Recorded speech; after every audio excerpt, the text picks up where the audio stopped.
Okay, thanks for coming along this morning, everybody. We're going to talk about interactive C++. Originally, the talk was talking about the geeky younger sibling of the data science world. But really, there's nothing young about C++, as we'll see, so I sort of revamped the title to the old dog. Speaking of which, I'm Neil Horlock.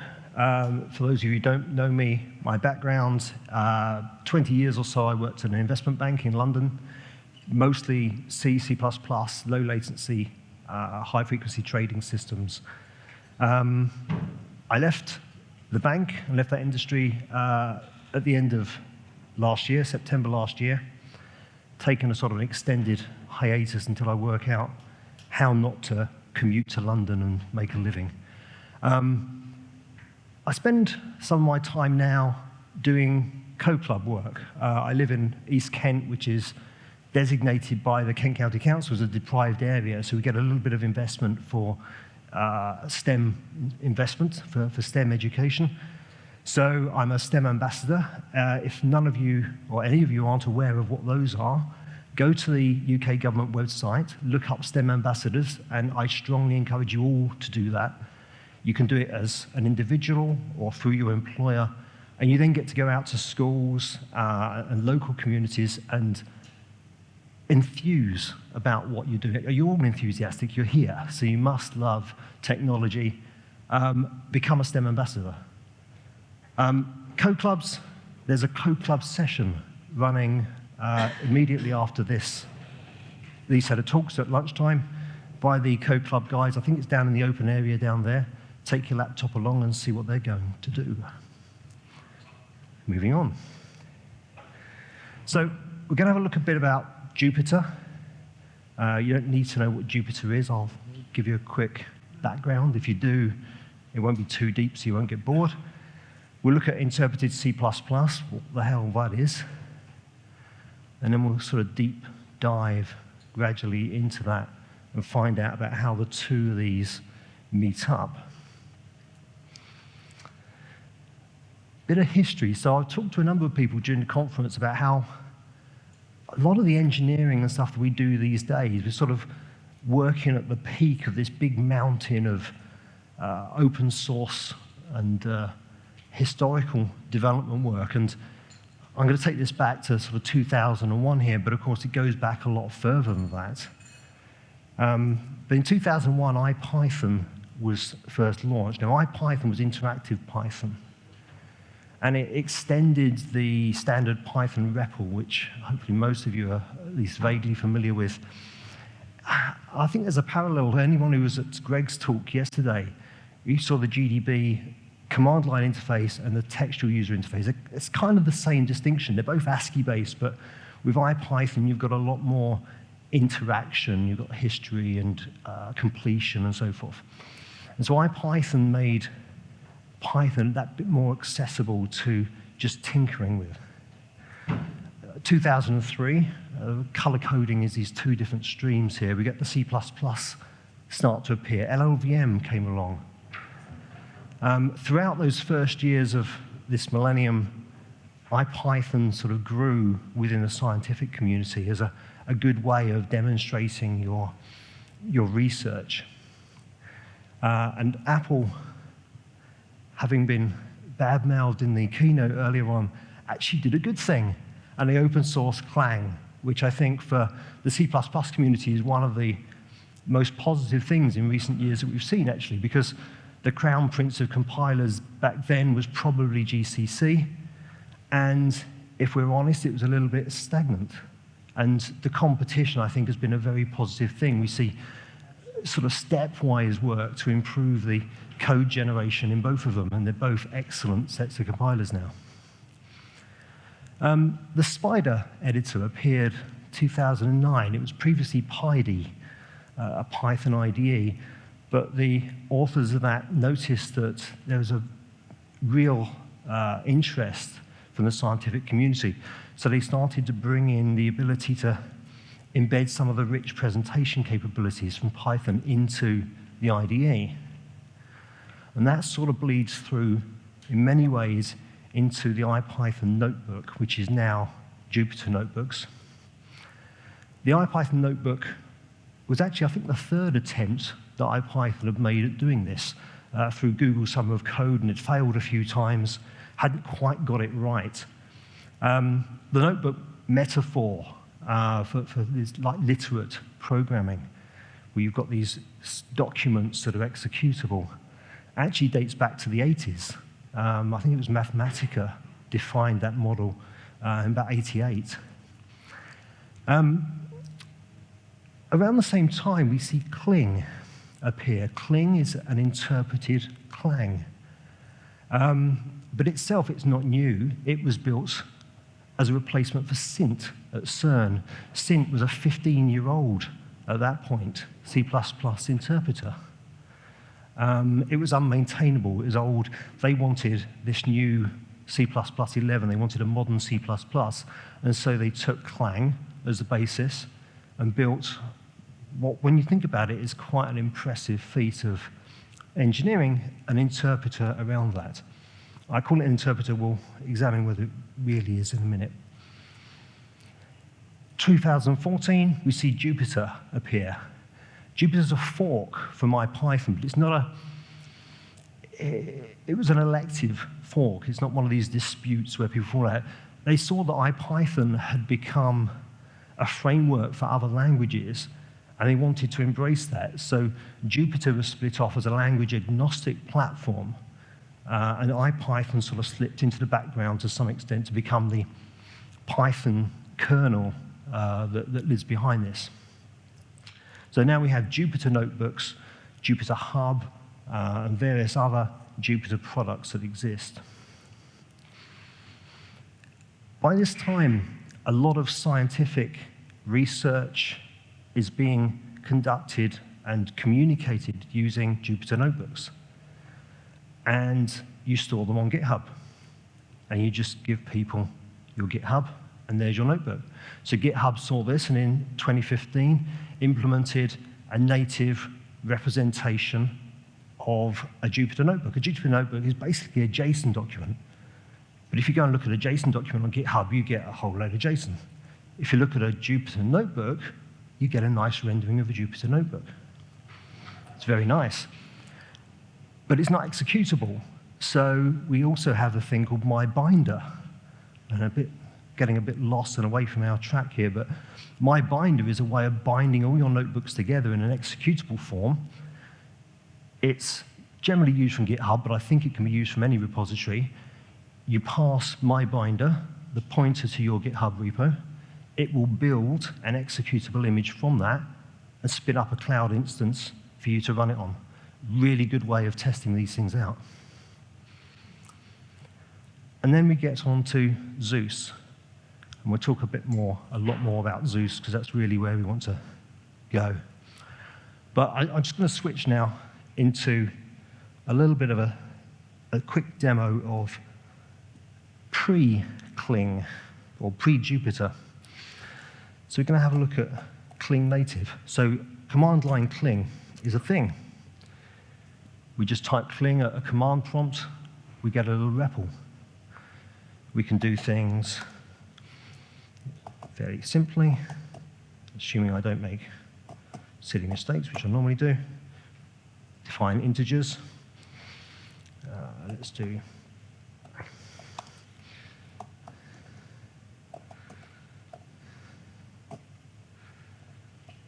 okay. Could you make a font bigger, please? Oh, I definitely can. Thank you. How's that? Yeah.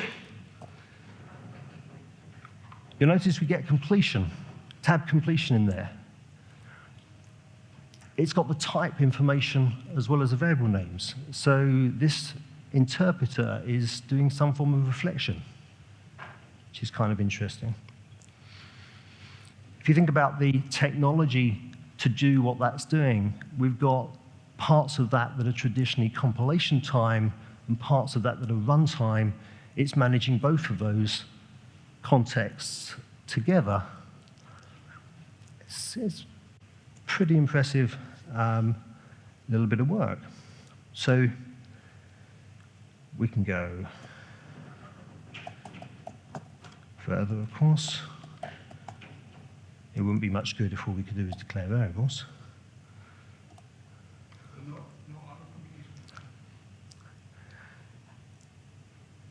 You can.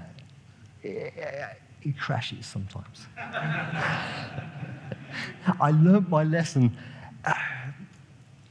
I think there's an issue with some kind of buffering. If you try to autocomplete on the standard namespace, it goes bang.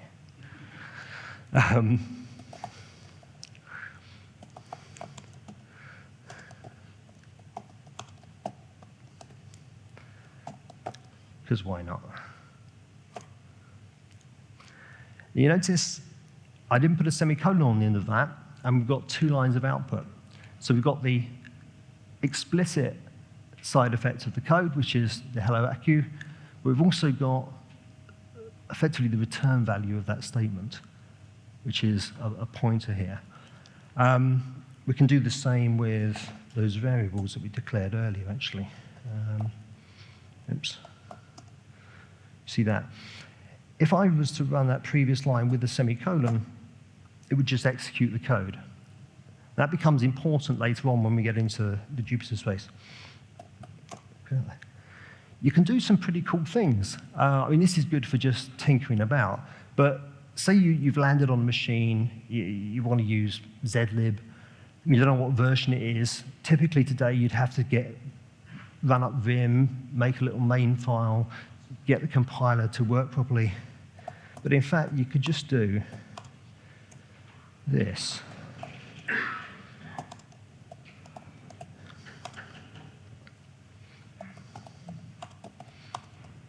Oops.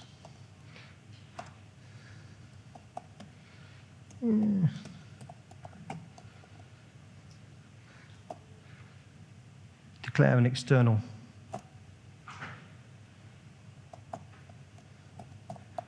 Call the external. No semicolon. Pipe that into the interpreter. Link it against zlib. Tells us what version we've got. Dead easy. Kind of fun.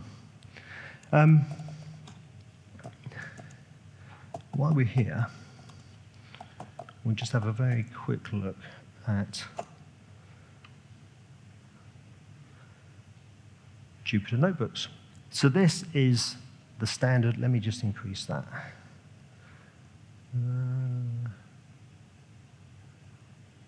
Is that working? Yeah. It's a standard sort of file format that you'll get, file presentation that you'll get when you launch Jupyter. Let's just have a quick look at a Python one, first of all, just to show you the kind of thing that you'll tend to get. So here's your notebook itself, and we can just sort of start typing making our mistakes in there. That's all right.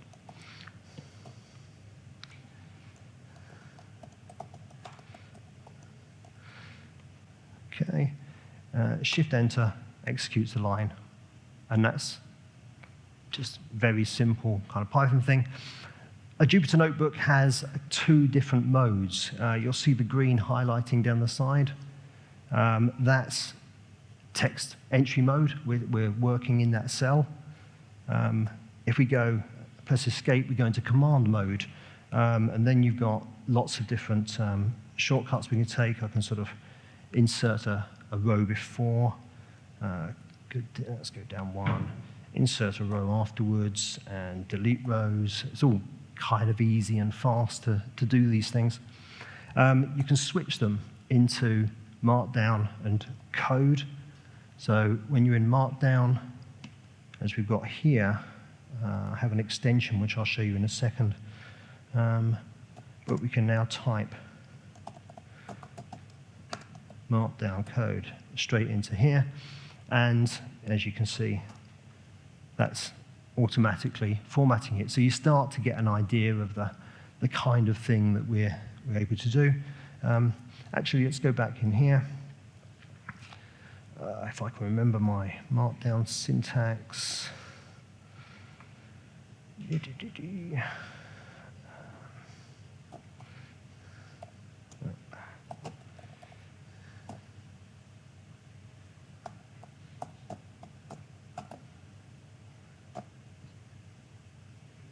I can't remember my markdown syntax. That should be round brackets, yeah?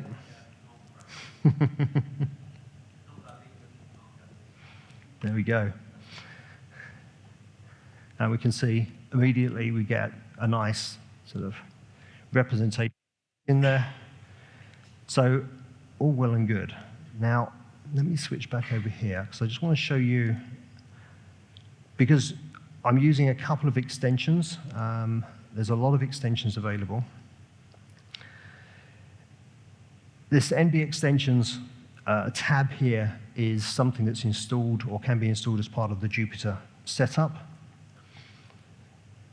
We're using the live markdown preview. By default, you can type the markdown in there. It won't give you that live preview that was going as I was typing there. You'll get it when you shift enter and execute the code. It will do that. We're also going to use the code folding up here. Excellent for presentations, because we can get rid of all the nonsense. We don't want to block up the screen. What else are we doing? And rise. We'll come back to that one. So let's get rid of Python. We don't want to see any more Python. Let's switch back.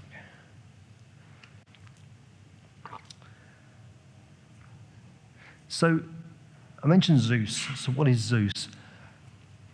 So this is a logical architecture, a very high level of Jupyter. So we have our data scientist on the left-hand side, our user, and she's working directly here into a JavaScript, typically document. So the Jupyter Notebook is effectively a JavaScript thing implemented in your browser. The browser's communicating via HTML WebSockets to the notebook server on the back there. The notebook server is persisting your notebook down to disk as JSON. And meanwhile, it's executing things over 0MQ to the brain back here, the kernel, using the Jupyter protocol. Now, there's something like 40-odd actively maintained kernels. I mean, pretty much any language you want to think of will have a kernel out there. Python, Julia, R, Perl, they're all there. But one of the problems is that, for the most part, I mean, Python is implemented in Python, Julia is implemented in Julia, I think R is implemented in R. Most of the rest kind of stranglehold with this Python wrapper. Now, that has an advantage and a disadvantage. The advantage is that there's no redundancy in re-implementation of the Jupyter protocol, whereas with Julia, they've got to re-implement it. It's potentially a stepping stone when you're trying to upgrade the protocol. But it causes problems because Python doesn't cohabit with other Pythons very well. So if you want a multi-host on a machine, that can be a bit of an issue. It's also an issue if you want to do some of the more advanced widget-based interactions, because having that proxy there is not the best thing in the world, and Python isn't the fastest thing in the world. So a chap called Sylvain Corlet, who worked at Bloomberg, I think in New York, as a quant, and was very active on the Jupyter team, and still is active on the Jupyter team for a long time, moved back to France and set up an organization called Quant Stack, and joined up with Johan Maby, who I think was at HSBC, also a quant. And they set about building Zeus, a C++ native implementation of the Jupyter protocol, with the express intention of kind of releasing this Python stranglehold and giving a platform for other languages. Because if you look at all of these other languages, and we often get told that C++ is old and dead and everything else, but every language has a binding to C or C++ because it has to talk to the operating system. So instead of having to have a Python runtime, you can run this natively because you don't have to have any of that. So it's a great release for those. And of course, it's much higher performance. We're going to go and have a play with this in a second. If you want to do it yourself, this is how you do it. It doesn't run on Windows at the moment. There are cling issues, basically. When you get back, I can share these slides and you'll get all of these instructions. Cling version 6, or it might be 0.6, will have a bunch of fixes that the Zeus guys have put forward into it, which should enable it to work for Windows. You'll need roughly 4 gig of disk space. It'll be a bit tight, but that's okay. And a whole bunch of packages. It uses the Conda packaging system, which is common in the Python and pandas space. Anaconda is a default version that most people use. You want to be using mini Conda. One, because it's about 1/10 of the size, but also because with Cling, there's a 0MQ conflict at the moment that stops it working. I found this out. I ignored the advice and found out to my cost that it definitely doesn't work with Anaconda. You definitely want mini Conda. If you're lazy, you don't want to cook your own one, there's a Deliveroo option. I haven't put this up yet because I haven't got room on my laptop to build the Docker image, but I will build a Docker image and make that available. So you'll be able to pull this in. And with that, we shall switch back to a different format.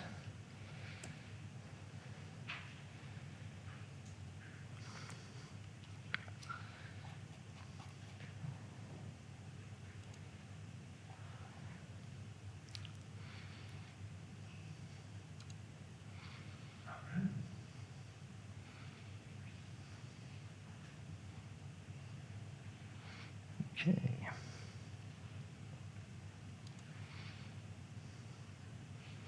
Just make sure that any previous runs are wiped out. Okay, so we're going to have a look. I sort of skipped over one of those extensions earlier, which was a thing called Rise. Now, Rise is specific to Jupyter notebooks. It takes reveal.js, which people may be familiar with for producing slides, and it generates slides from your Jupyter notebooks. So we're going to use that. Because one of the problems we generally have with these types of demonstrations is lack of visibility of code. We get it lost on the screen. We're going to run through here. So as we've already covered in a Jupyter notebook, if you want to execute the code, it's Shift and Enter. With Cling, run it inside a Jupyter notebook. Stdout and Stdera are both diverted into the notebook. So let's have a quick play. Oh, that's interesting. Why is that doing that?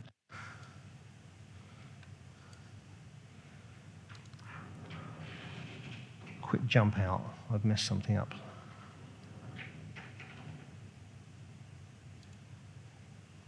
Yeah, there you go. As I was saying, we can switch the type. That was switched into Markdown. It wasn't switched into code. Right, so let's go back.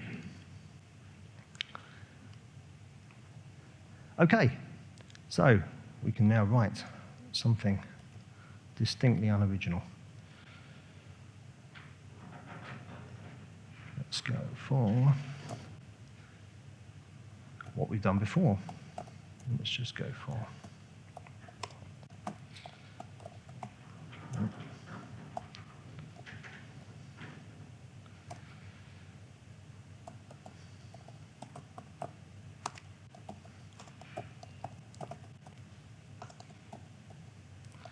right, so we know this is going to work. It worked in Cling. If we Shift Enter on this, assume we haven't made any stupid mistakes, we get that. Notice, again, we've got that return value being pushed on there because I haven't put the semicolon on the end. If I stick the semicolon on the end, just get the return value. All well and good. if we don't do it right, is this big enough, by the way? Because it's, you know, in some ways slightly too big. Let's make a deliberate error.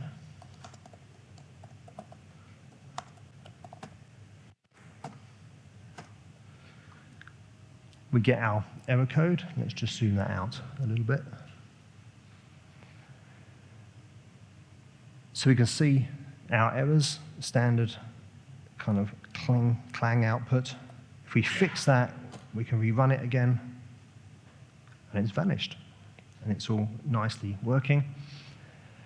Standard error is captured as well. If we execute that, we get that represented in red. So if we want to tell our users anything about a problem, we can get that highlighted. Yeah, it could all go madly wrong here. So, exceptions do work. There we go. Except if an exception that you're not expecting, which is kind of part of the course, is thrown by the kernel and not captured, the kernel will crash. I think that's a bug. I don't think it's intended. Hopefully that'll get fixed at some point, but I'm sure at some point the notebook will crash while we're doing this. It's a guaranteed thing. But yeah, just something to be aware of. We've learnt about this already. If we do that, we can just get the output. It's not actually doing anything there. Normal C++ things will work, of course, so as you'd expect, that's still going to output 5. But the value of j is, of course, actually 6. And I'm going to have to make that slightly smaller to fit the last one on, because that one there will do what we expect it to do. So it does C++ things, no big shock. But it can do proper language things, so we can define and call functions. So this sort of proves that it is properly interactive. Right? We're not compiling each of these. It's not an iterative. We're not just passing this bit of code down, compiling it, and then running it. The context from that one is carried forward. So each line is building up. We can also just call the function. And anything that we've done previously is going to remain there, which gives us some issues, because you kind of forget this, and then when you come back to it later on, you realize, actually, I've already got a definition of that, and you'll find that that comes up quite often. And again, if I'm doing some code, if I make a mistake that's not a compilation mistake and try and fix it, I can't, if that symbols have already been declared, it's not going to work. It's going to give me an error. So just one of the little pitfalls that come across. There isn't at the moment a way of unloading a symbol. There has been talk about them looking into doing that, but I think that's a little bit tricky to try to do. We can do classes. Sorry, is there a way to enumerate the current symbols that you declare? With this kernel currently, no. We'll talk about magics later on. In some of the other kernels, you can. It doesn't exist currently in the C++ kernel, but that's something, we'll touch on that a bit later, actually, but that is hopefully a feature that's coming along soon. But yeah. So let's declare a class and prove that it works. We'll go on. I'm just going to step through these fairly quickly. You'll notice, actually, if this works, square brackets, as it's executed, you'll get a number appear in there. When it's being executed, if it takes some time, you might see briefly on this one, you'll get an asterisk appear. So it shows you that it's still running. We can use templates. So we can go beyond simple language. You can go into, I was actually shocked that an interpreted, it's not, let's stop calling it interpreted, it's JITted, right? It's a JIT, it's not an interpreter. But how do you JIT a template? I don't understand. I mean, it's an amazing piece of work to have achieved this, I think. There's quite a bit of code there. I'll make it big again in a second. I just wanted to sort of show what we've got there. So a very simple little template. It's got a specialization down here for ints. Anything else, it's going to output with a type ID prefix. It's nothing outrageously complex. Let's make that big again.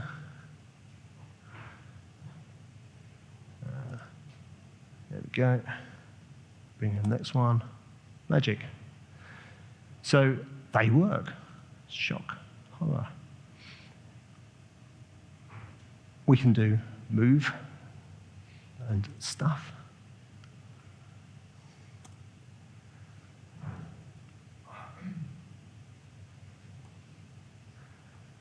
We have auto.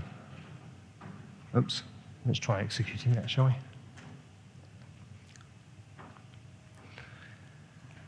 We can do pretty much everything. If Clang can do it, it more or less is capable of doing this stuff. So let's have a look at Lambdas. Lambdas are actually a very good way of avoiding the redefinition issue from the other parts of it. So we should just get the result of that lambda. Another one. This one demonstrates another thing. Warnings in a compiler are warnings. You carry on compiling. Interpreter, same kind of thing. You get the nice red lines for your warning, and you'll get your output at the bottom there. It's this situation, though, that can cause you problems. That code's been executed.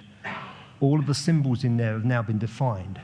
So if you go and remove those warnings, you'll get a redefinition error when you re-execute it.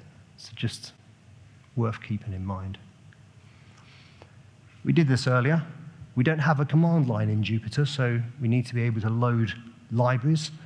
There are a couple of ways of doing it. The lazy way is just like that, .l.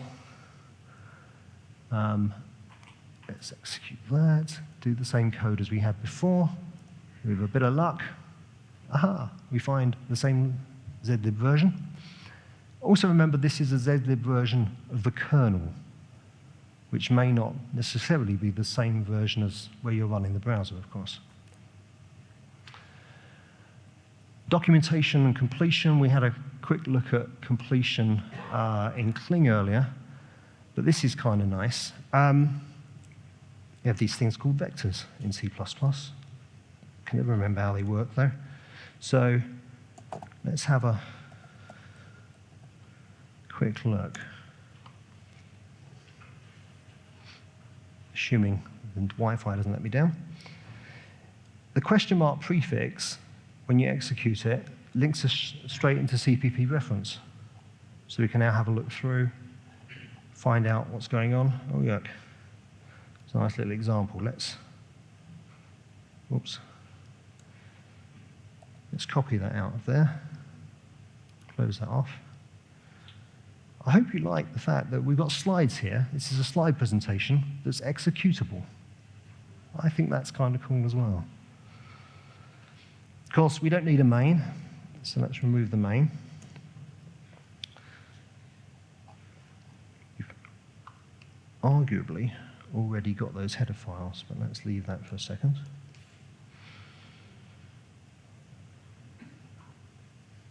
Just for the hell of it, let's outdent that. The little editor that's built in, relatively nice. I can Control/ to comment code out. It's pretty good, it's not bad. I should be able to execute that now. oh no, I've got a redefinition. So we need to go in here and change it. This could be where the kernel bites me in the bum. Let's, say again? No rename refactoring yet. No, not yet. There might, there could well be a plugin for it, because I'm sure something like that probably exists for some of the other languages. Is it just like from search replace? Yeah, yeah. If you, yeah, I thought so. Right, so this is an example where the compiler, the kernel's got itself confused. So what we're going to do is going to jump out of here a second. This, by the way, is if I'm not running the slides, this is the Jupyter notebook that it's running from. As you can see, to produce the slides, we just go into slide mode, a new slide. A fragment is when it slides into it. It's very easy to prepare. What we're going to do is we're going to restart the kernel. Scary time. Okay, we're going to drop back into presentation mode. And re-execute that. Bingo. I have no idea why that kernel gets confused. It always gets confused on that slide. Bewildering. Yeah, we just seen. It does get a little bit confused. What's that? Oh, mistake in my code there. That needs to be typed.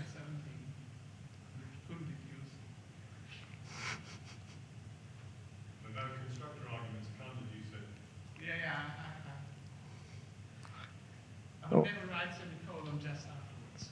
Redefinition of my float. Maybe it's coming from one of your previous examples. Yeah, maybe.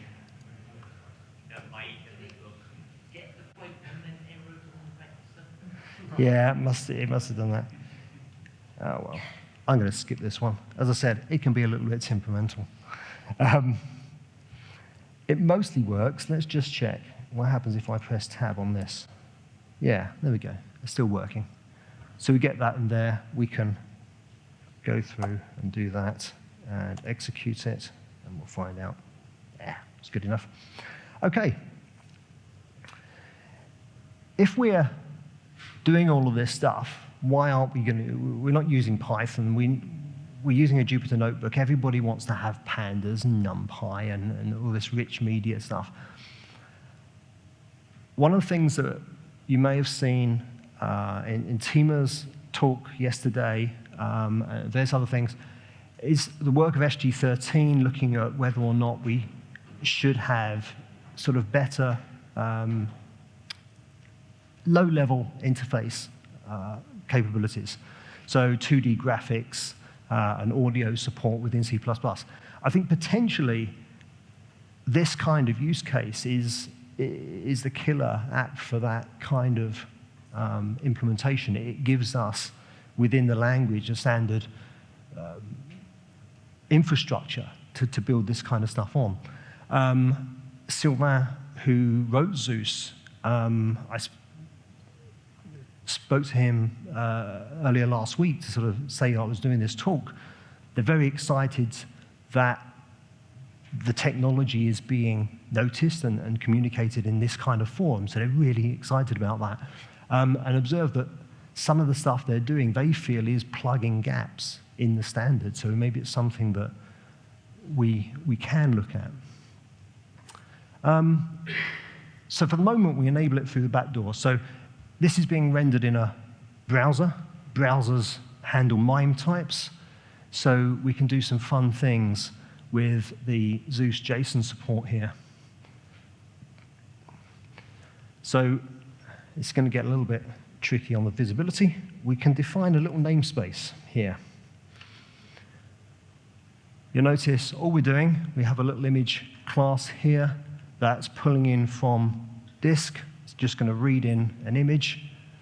And we have this MIME bundle method in the same namespace that takes the buffer and sends it out as an encoded MIME bundle. This is why we needed the code folding. So if we execute that, we can now do something as simple as this,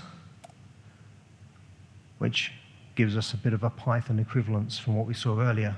To do that, just to render a PNG on a screen on a browser in C++ normally requires a lot more work than that.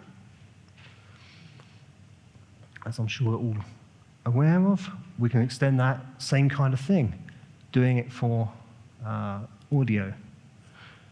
Just looking at where I am time-wise. Audio, same kind of thing, reading from the disk, pulling in audio. I think it's a WAV file in this case. No surprise as to what's going to happen here. We've got a little thing, pops us up a little dialogue, and hopefully it kind of works.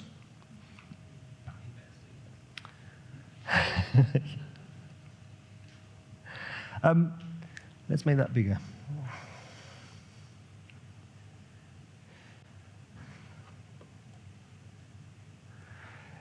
All of that output so far was using that sort of no semicolon thing, the kind of implicit output. So if we want to explicitly output, we need the display method. So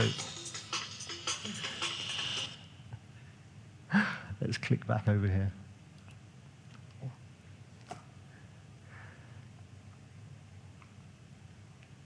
Just call that, and we get an explicit output version of the same thing. We can also do fun things with HTML. So same kind of trick. Again, we've now got, we're very used to seeing these, an HTML renderer. So text HTML takes whatever content we want in there, throws it out to the viewer, to the browser. We're going to define ourselves a little rectangle, which we can then display.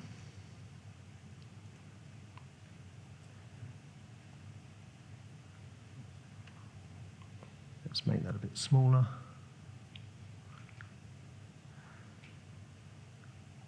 We're now going to put another bundle there. You'll notice that we had a display ID in here. As long as we reference the same display ID, we can now update that.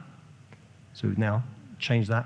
We're starting to see we can very easily add some interactive sort of dynamic feedback into our documents here. Magic, so we talked about ways of exposing internals of the compiler and things. So magics exist in a lot of kernels. They aren't part of the language, and they aren't part of Jupyter. They're explicit sort of keywords that you can specify. They're defined within the kernel. C++ kernel currently has 2 of them. One of them saves and loads from a file, so you can save the contents of a cell. We're not going to use that one. The other one is used for benchmarking. It can time the execution of the code in the cell. We'll look at that one in a second. Some kernels allow you to define your own magics, and that's really quite powerful. I've seen some very impressive things with that. Imagine, for example, being able to capture the assembly output from that. You have sort of a mini God bolt, a demigod bolt. I think that's potential for the future.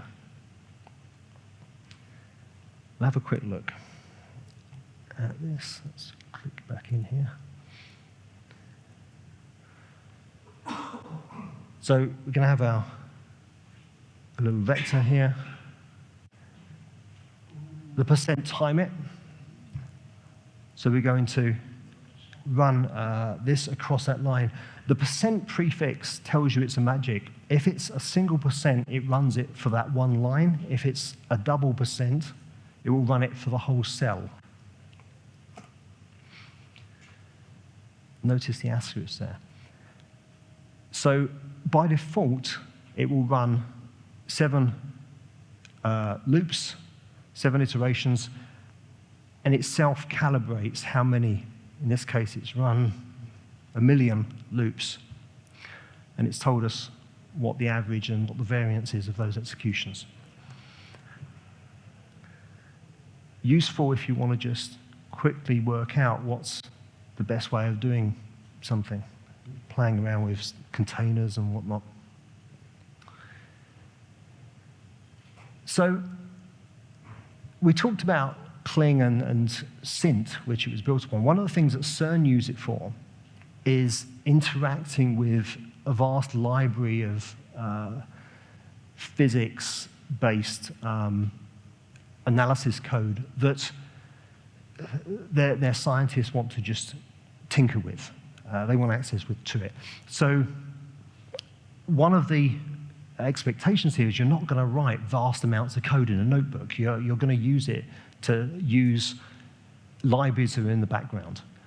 And so obviously you need those to be accessible.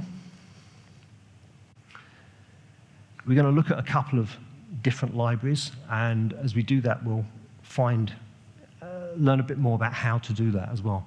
So Xtensor is, if you're familiar with the Python world, it's basically Numpy for C++. So it's ND arrays in C++, looks very, very similar to Numpy. It's a header-only library, so we don't need any special code. No magic is required. Here you can see very NumPy-looking code, 3x3 array, matrix, single row. We're then going to take a view here, which will give us just that row in the middle there, and add that to the second array. If we execute that, we'll get that output, which hopefully is mathematically correct. It looks right.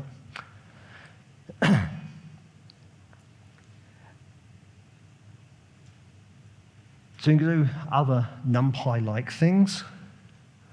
Let's have a quick look. Here we have a one-dimensional array, and we're going to reshape it into a 3x3 array, which looks like that. We have BLAST support, which is rather cool. All nice and fast. Lots and lots of useful stuff there.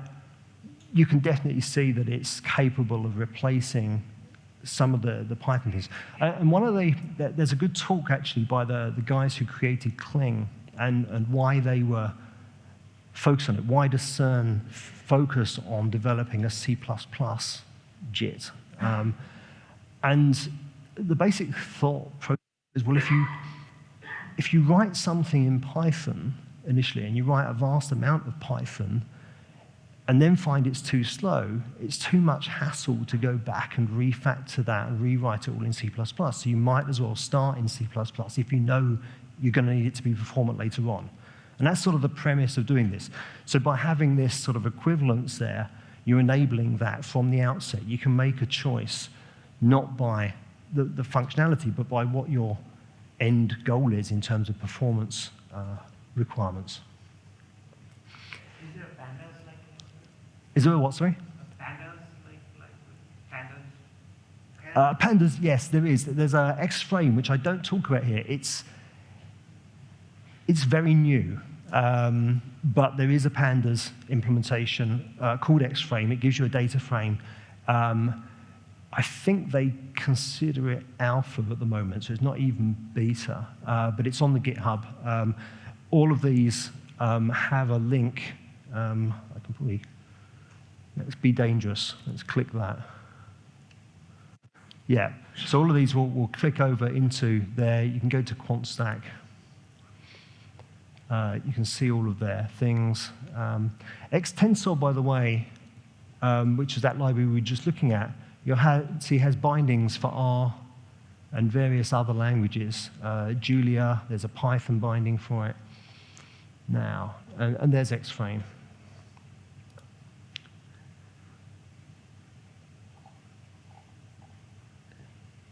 There we go, early developer preview, not suitable for general usage. But it's certainly there and something that's being worked on. And I'm sure they'd be very keen to get any contributions if people are interested in that. Widgets. This is big. There are lots and lots of UI elements that are implemented within Widgets. We literally have no time to look at all of this. So we just have a quick flavor of it. We have a slider. Just a nice, simple slider like that. That's great. We can then start to interact with it, he says.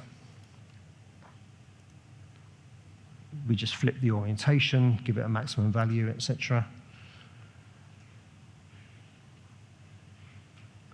We can also make it look a bit more Python-y. We can chain the creation, so a much more natural flow here. We're creating the slider in stages there, finalizing it, and then displaying it.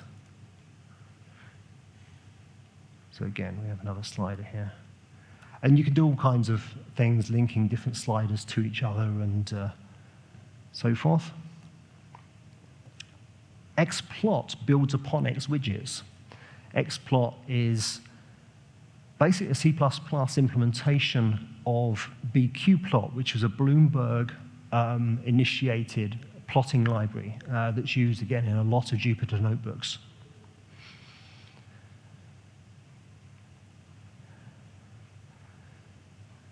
This is where it gets complicated. It's not a header-only library. It has proper code behind it, so we need to be able to pull it in. So I've tried to summarize best practice here. The way that the Quant Stack guys do this is really nice. So within the XPlot headers, we have an if-def cling. If we're using cling, pull in this additional header, and then we have the cling-specific pragmas.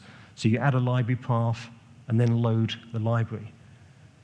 So from the interpreter perspective in your code, all you ever do is include the header files, and it automatically loads in the libraries. It's really nice. Self-creating makefile. If you're using a third-party library, you don't have that. It probably won't be cling aware. So there's another method, and we'll have a quick look at it if we have time. We may not. Very small. That's just a quick summary of the three pragmas: add library path, add include path, and load. If you've installed libraries like the Zeus libraries using Conda, they're automatically on the include path anyway, so you don't need the include. Let's have a quick look at using XPlot.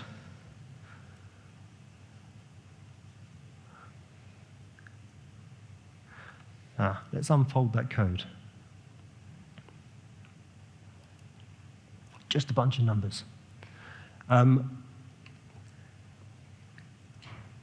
It's some vaguely familiar looking sort of trade price data, really. It's not categorized in any specific way. I'm going to fold that back up again.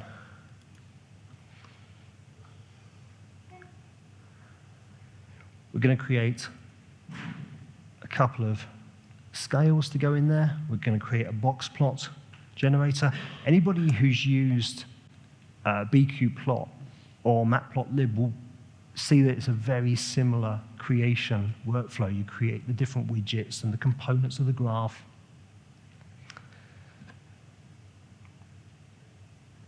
Add the axes, put some labels on them. There we go.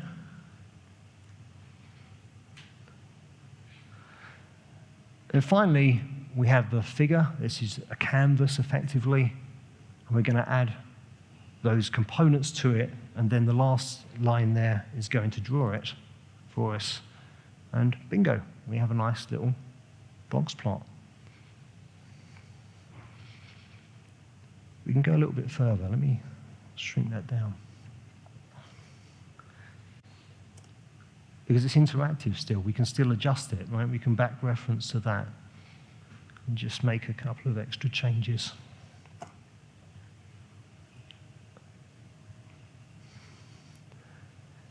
I am really, really sad about this. I couldn't get this to work.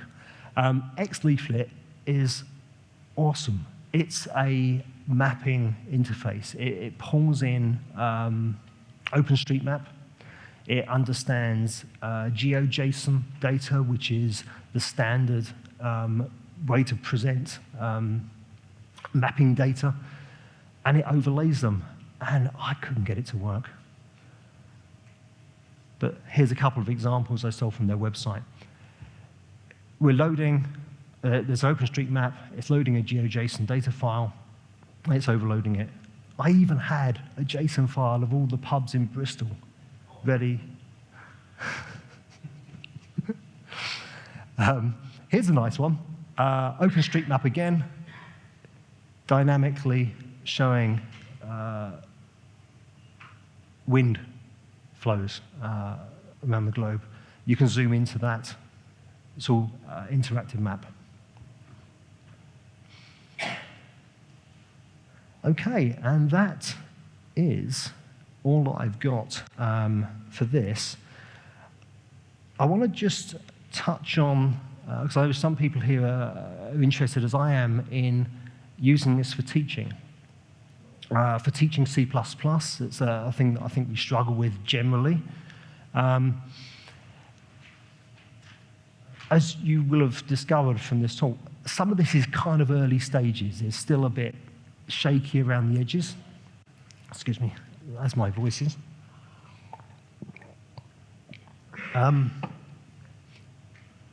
There is a, again, Sylvain Collet, the creator of the Zeus stuff, has been teaching C++ at one of the Paris universities, and last year, all of the students taking computer science wrote their first lines of C++ using Jupyter, which I think is rather brilliant. What I do want to show you, though, if I go back over here, you think it looks small up there, you should try it on this screen. Right.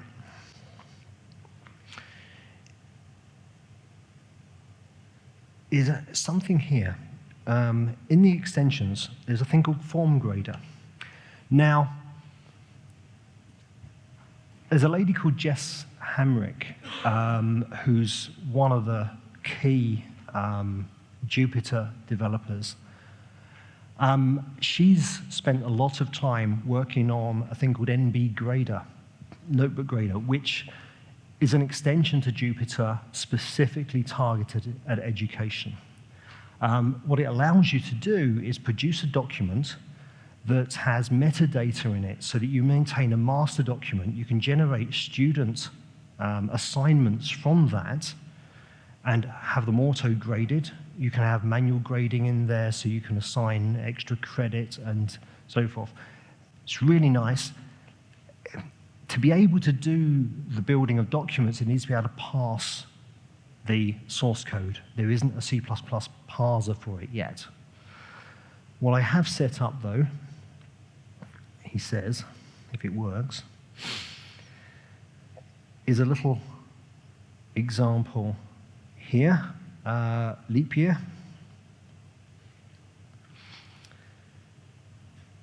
Which we'll have a look at.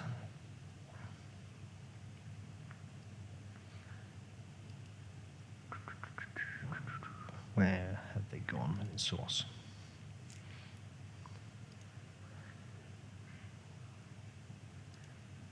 This is a Python notebook, shamelessly stolen from John Jagger and the brilliant CyberDojo. If you don't know CyberDojo, go find out about it. CyberDojo has a bunch of katas. My favorite one of those is leap year because it's nice and easy and I actually understand it. The idea is to define something that can tell you if a given year is a leap year. So here is the solution. I'm not saying it's the best solution, but it's a solution. It's in Python. You'll notice the annotations here, begin and end solution. It's auto-graded, which means that you can then specify tests and how many points you get for them. So I defined 4 different tests, which are the 4 categories of differentiation for a leap year. We then defined some tests. Now, the students will be able to see these. They're marked as read-only, and we'll have a look at that in a minute. But we don't want to give the game away, so we can actually have hidden tests as well, which they won't have access to. So that allows them to not write one that just returns those values. So having defined this, and you can see that, let's try and run that. We can test that our solution works because we're not getting any errors in there. Let's just mess this up deliberately. Put a true into there. Rerun it. We should get an assertion failure somewhere. There we go. So we know that's not working.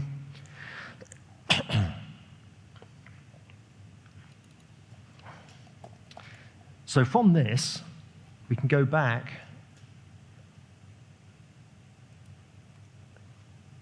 to our form grader, go into generate, and it's now gone through and it's parsed that document, and it's generated some new files. We can just preview the assignment file now, and you can distribute this to a student. And this is what they'll see. An empty document telling them where to put their code. Now, if we can get that working for C++, that's a brilliant mechanism. There are 2 main reasons it doesn't work on C++. The your code here bit doesn't work. And the assertions thing is kind of problematic because of that issue around the kernel crashing that I mentioned earlier. But we can get there. But anyway, that was kind of my extension material.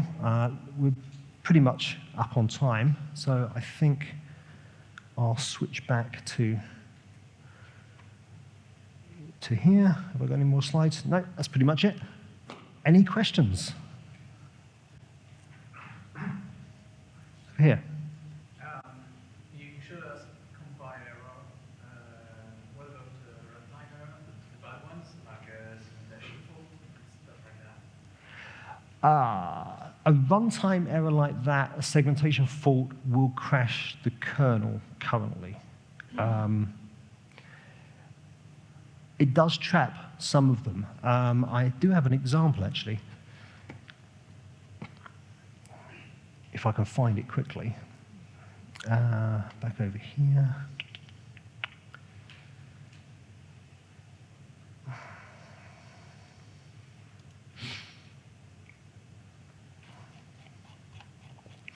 Way back. That was a lot of slides. Where was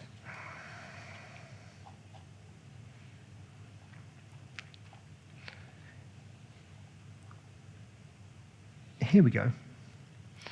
So you notice here, let's see if we can run this again. Nah, let's restart the kernel and just give this a quick run.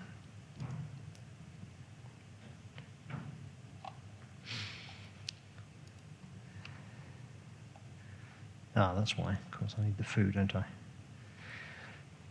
And that needs IOStream. Right, let's go.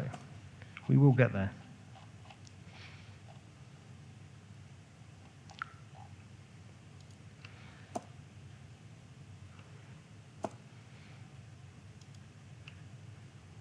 Okay, so we've got our bar. Notice here that we have a pointer to that, and we're then deleting that afterwards. If we have a look at bar, it still has a value. The pointer's still there. If we call a method on it, it does nothing.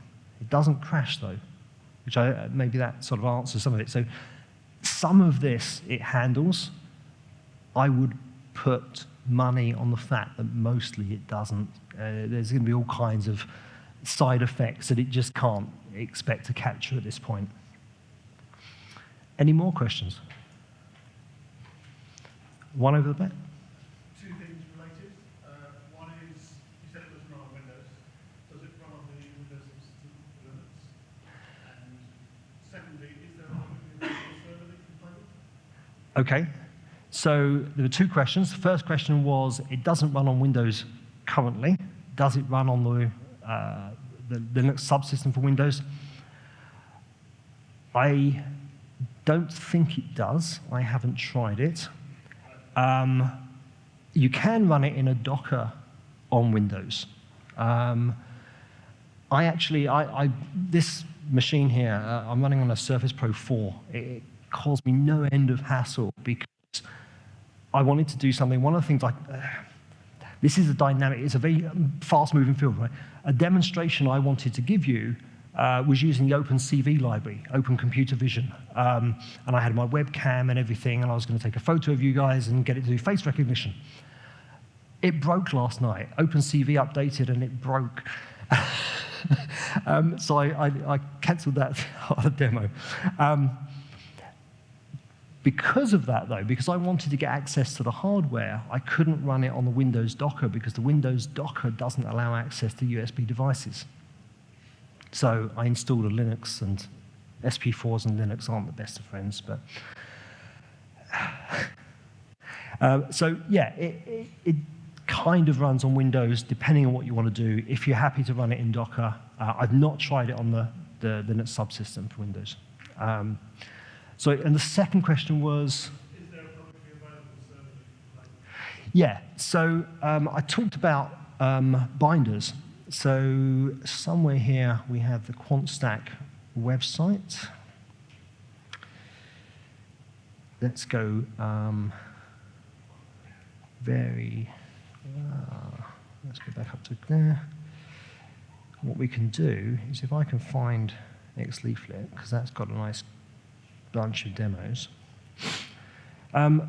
you'll find that a lot of Jupyter stuff has this link in here to Binder. So you can launch Binder, and it will run up on mybinder.org. Here we have just a read-only MB viewer view of the notebook first, while it spins up the instance.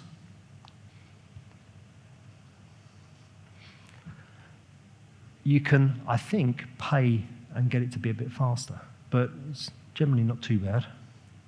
I'm also loading a big notebook, actually.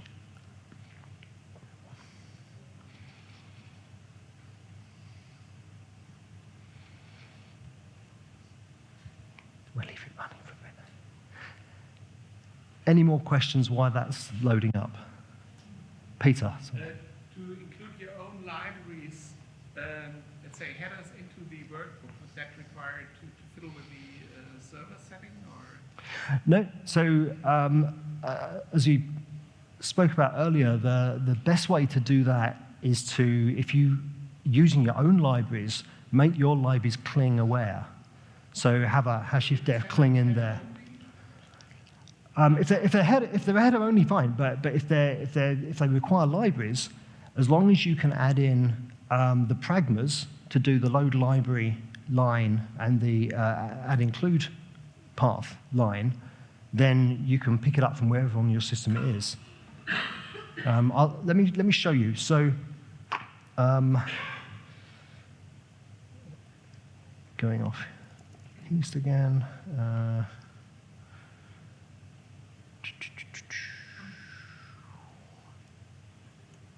Yeah, where's my other?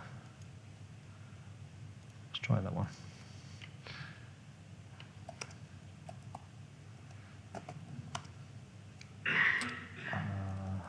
So OpenCV isn't cling aware. It's not natively there.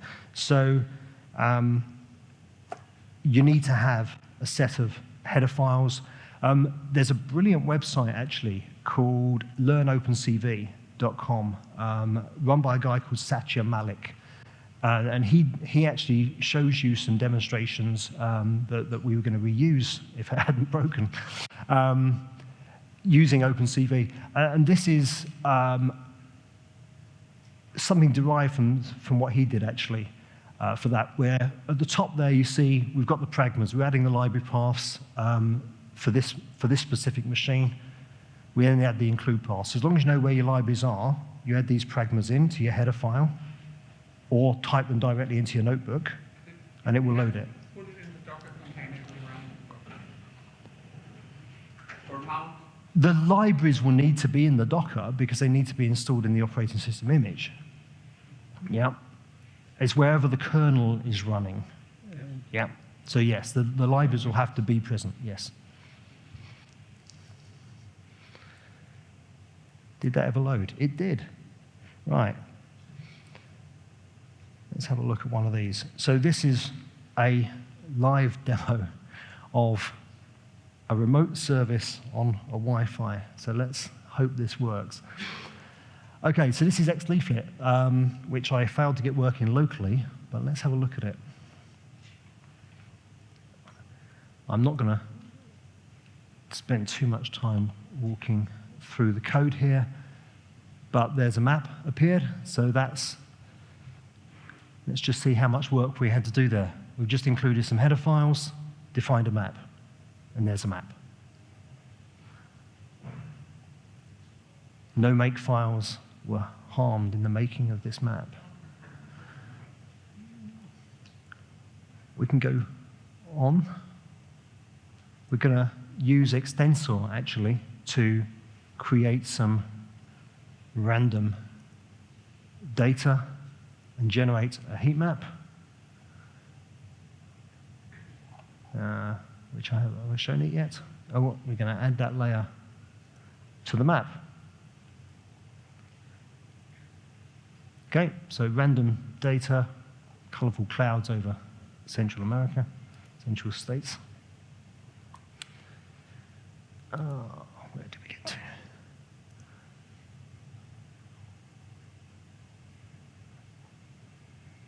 And as we can see, it's a live map. We can zoom in on that.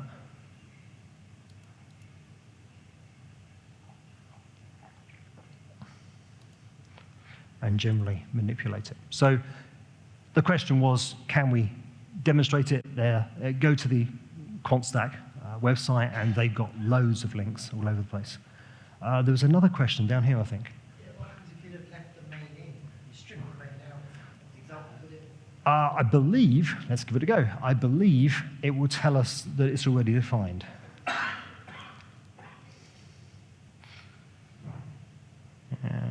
Let's go into here.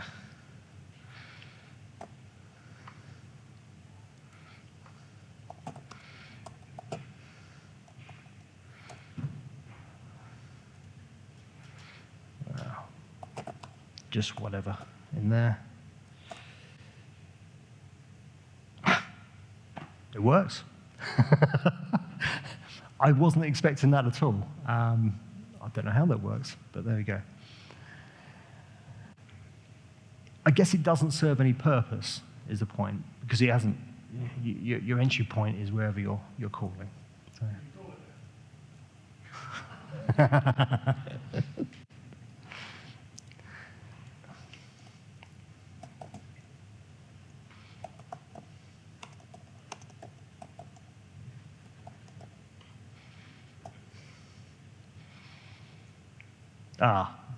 Now it's going to give me a redefinition error. So we will see if we can call it, but we won't be able to actually tell if we can. Yeah, okay.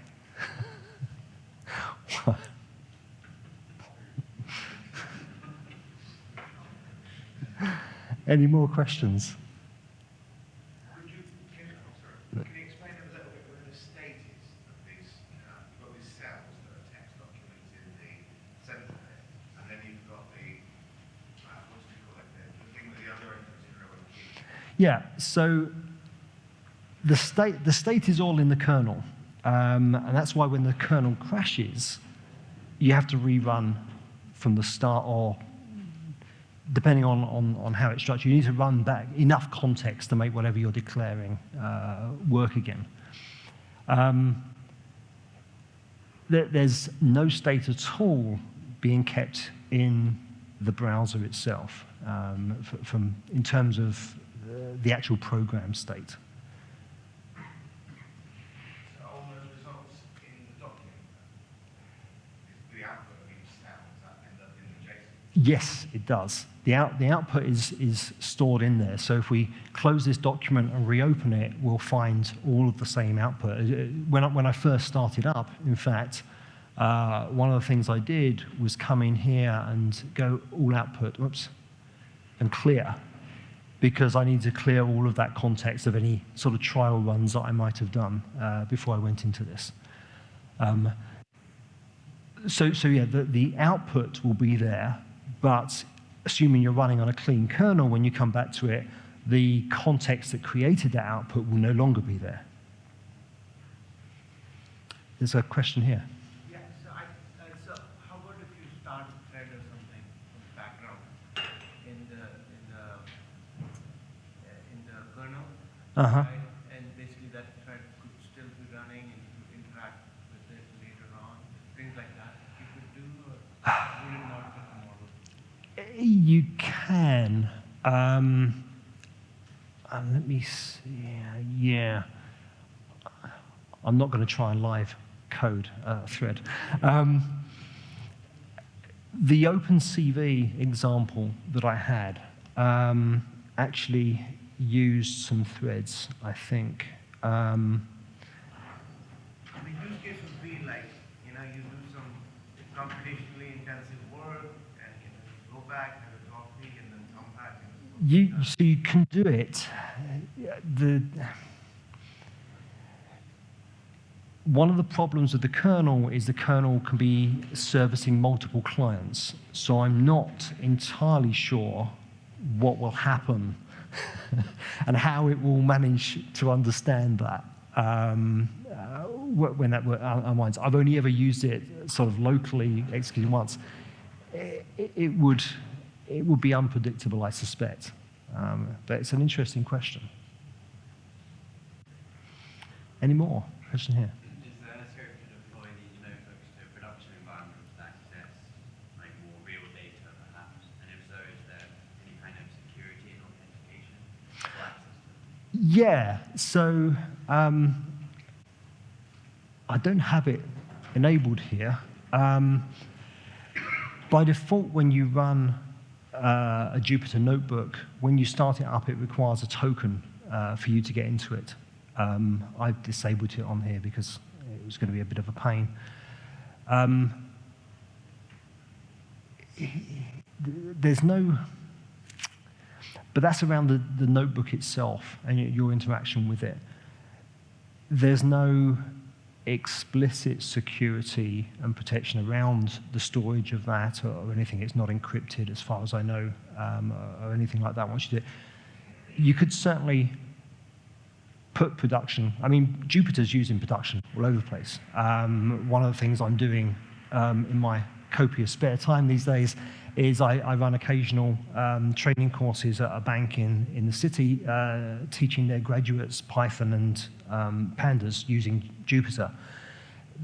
These are their business graduates, not their IT intake, because the bank has recognized that even sort of non-IT staff need basic programming skills to handle the kind of data that they're dealing with these days. And so that's definitely production. Those Jupyter notebooks deal with their data warehouse and their data lakes. And they have all kinds of authentication controls over that. I think there was one more question somewhere. I can't remember. Any more questions? No? In that case, I think we'll draw it to a close. Thank you very much.